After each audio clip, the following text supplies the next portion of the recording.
Ito guys, may mga halaman ako dito na pitsay. Ayan, nasa loob siya. Nakapaso lang siya guys. Ayan.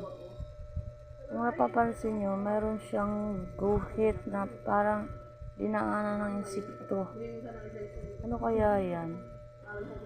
Nadikit dumadaan. Naguguhit siya.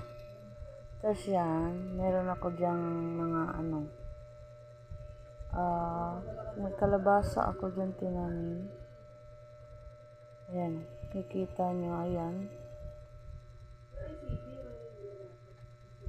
Wala na siyang dayan. May sitaw ako isa. May sitaw ako, halo-halo lang yung mga tanim ko dyan. Kasi yan, hindi ko alam kung bakit siya kaganyan. Tingnan mo.